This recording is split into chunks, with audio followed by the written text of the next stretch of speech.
I was merely a server, bringing coffee to a silent billionaire. But when it sloshed onto his sleeve. Have you ever had a single moment, a split second, completely rip your world apart and expose a secret so profound, it changed everything you thought you knew about yourself and your family? Because for me, it started with a spilled coffee, and it ended with a battle for a $1 billion legacy.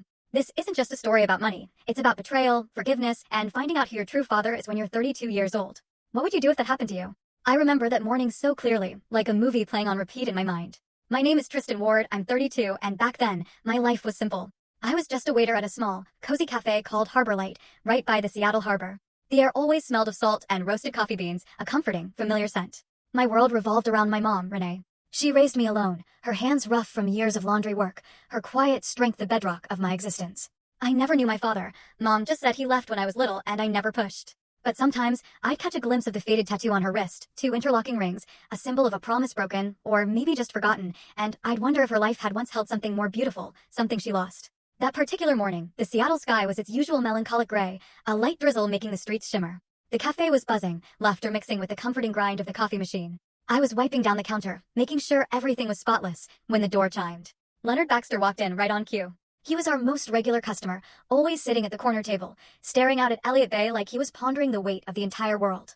He'd order a black coffee, no sugar, nothing else.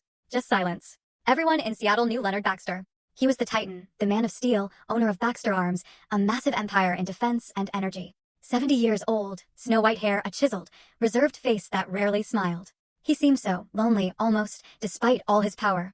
I always wondered why he chose our little cafe over some fancy establishment. Maybe it was the quiet or the bitter, perfectly brewed coffee. Either way, I served him carefully, respectfully, never daring to pry. Just a nod. I brewed his coffee as usual, rich Ethiopian beans, pouring the hot water slowly, deliberately. The cup was steaming, a small cloud of vapor rising. I carried the tray through the packed cafe, weaving through the chattering crowd. Voices were loud, someone was cracking a joke about the Seattle weather. I thought it would be just another ordinary day. Then it happened. Suddenly, a customer, a tall, burly man, rushed past me, bumped me hard. The tray tilted wildly. My heart lurched. The scalding black coffee, dark as ink, splashed all over Mr. Baxter's expensive. Full story video added in below.